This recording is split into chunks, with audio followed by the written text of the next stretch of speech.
सुलभा और समर को 1 महीना हुआ था इस नई कॉलोनी में आए हुए। अभी ज़्यादा लोग नहीं बसे थे और जो परिवार थे भी अपने काम से काम रखते। हाँ, पड़ोस की लता आंटी अवश्य सुलभा को सचेत कर गई थी, किसी भी अनजान व्यक्ति के लिए दरवाज़ा ना खोले। समर के माता पिता का देहांत हो चुका था। अपनी आगे की पढ़ाई उसने अपनी बुआ के यहाँ रहकर की थी। फिर बैंक में नौकरी लगने के बाद सुलभा से उसका परिचय हुआ था।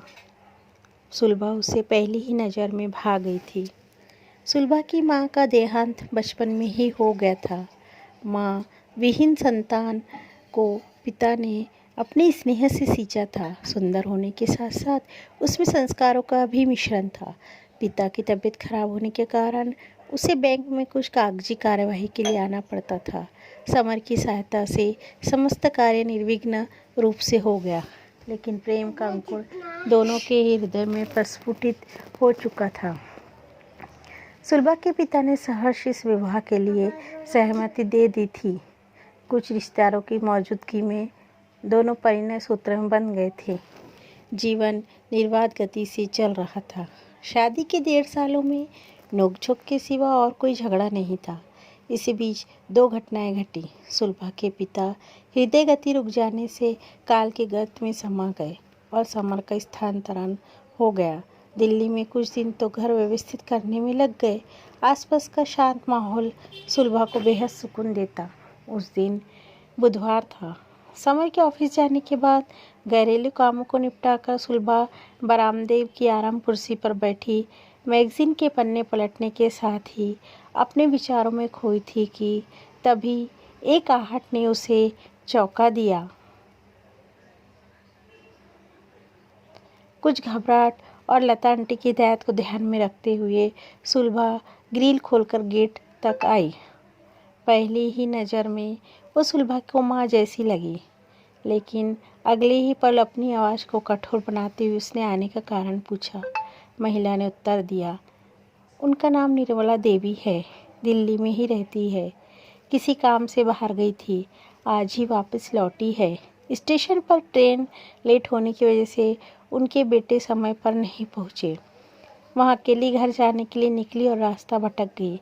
उम्र बढ़ने के साथ याददाश्त कमज़ोर हो गई है, कुछ देर बाद याद आ भी जाता है। सुलभा का मन पसीज गया।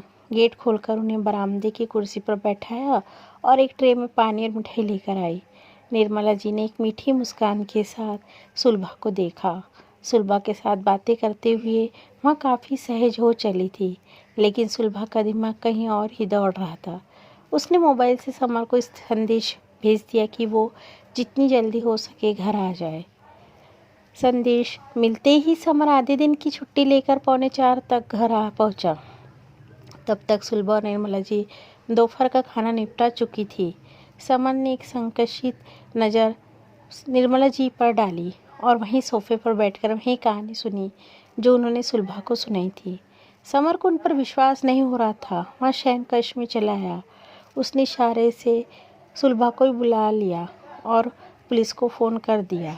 फ़ोन करके जैसे ही दोनों बाहर आए, निर्मला जी तब तक डाइनिंग टेबल पर गर्मा गर्म भजिया और चाय रख रही थी। उन्होंने कहा, पहले नाश्ता कर लो, बातें तो बाद में होती रहेंगी। नाश्ता खत्म होने से पहले ही पुलिस आ पहुंची। फिर बहुत सारे प्रश्न एक साथ निर्मला जी को झेलने पड़े, जैसे अब तक उनके बेटों ने पुलिस में रिपोर्ट क्यों नहीं करवाई, अगर ट्रेन लेट भी थी तो उनके बेटों ने पूछताछ विभाग से संपर्क क्यों नहीं किया, उनकी याददाश्त जब कमज़ोर है तो उन्हें अकेले यात्रा पर भेजने का क्या मतलब है। इतने सारे प्रश्न जवाबदेही से निर्मला जी घबरा कर रोती हुई कहने लगी, वहाँ चोर नहीं है, उन्हें सच में कुछ याद नहीं आ रहा है, वह सुबह तक यहाँ से ज़रूर चली जाएंगी। सुबह से उनका रोना देखा ना गया। उसने पुलिस वाले से कहा, हम खुद सुबह ही उन्हें छोड़ आएंगे, और पुलिस चली गई। रात का खाना भी निर्मला जी ने आग्रह करके खुद ही बनाया और परोस कर खिलाया भी। एकल गृहस्थी करते हुए सुलभा और समर को ये सुख नहीं मिला, इसलिए उन्हें भी अच्छा लगा। सुबह 7:30 बजे समर की आँख खुली। सुलभा अभी तक सो रही थी और वहाँ हड़बड़ाकर उठा और दूसरे कमरे में निर्मला जी को न देखकर उसका शक और पुख्ता हो गया। उसने सभी कीमती चीज़ों पर सरसरी निगाह डाली। सब चीज़ें थे स्थान पर ही थी। वहाँ बगीचे में गया तो ठगा सा रह गया। निर्मला जी फूल चुन रही थी। लज्जित होकर वह अंदर आ गया। तब तक सुलभा भी उठ गई। नाश्ते के बाद उन्हें निकलना था। जाते समय निर्मला जी रोने लगी। उन्हें सुलभा से स्नेह हो गया था।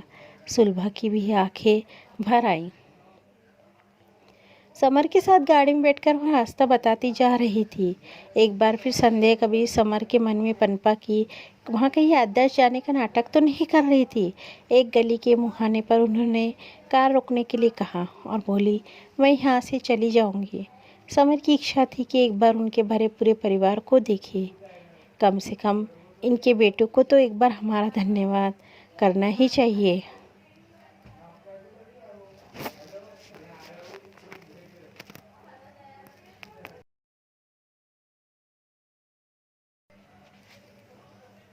निर्मला जी चुपचाप एक और बढ़ने लगी।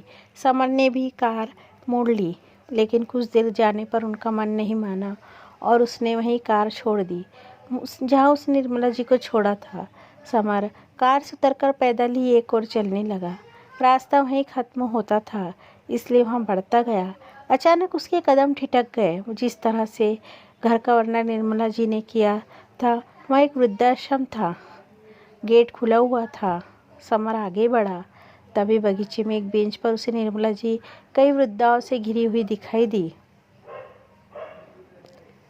वहाँ ध्यान से उनकी बातें सुनने लगा।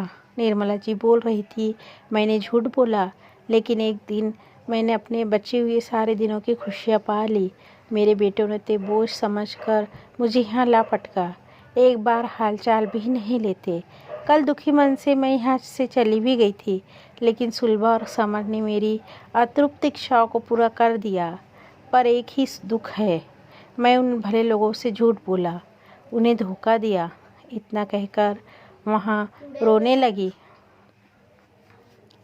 समर की आंखें भर आई और वहाँ आगे बढ़ा और निर्मला जी के कदमों के पास बैठ गया। अचानक समर को सामने देख वे चौंक गई। समर ने कहा, किसने कहा कि आप बोझ है? मुझे और सुलभा को आपकी ज़रूरत है। आप हमारे साथ ही रहेंगी, किसी अनाम रिश्ते के साथ नहीं, बल्कि हमारी माँ बनकर। मुझे तो आपके बेटों पर तरस आता है, जो इस ममतामयी माँ को यहाँ छोड़कर गए। हमने भी आपको समझने में भूल की। चलिए, मैं आज ही अपनी माँ को यहाँ से घर ले जाऊँगा। निर्मला जी उठकर खड़ी हुई और हंसते हुए बोली, लोग तो बच्चे गोद लेते हैं और तू मुझ बूढ़ी को ले रहा है। समर ने हंसते हुए निर्मला जी का हाथ पकड़ा और कहा, और इस बच्चे को अब कभी झूठ नहीं बोलना पड़ेगा। निर्मला जी की सहेलियाँ उन्हें खुशी से विदा कर रही थी। सभी की आंखें नम थी, मानो बोल रही हो, हम में से एक को तो ये सभी शब्द जीवन से मुक्ति मिली, वरना उम्र के इस मोड़ पर अपना घर होते हुए भी आश्रितों की तरह जीवन जीना कितना पीड़ादायक होता है। निर्मला जी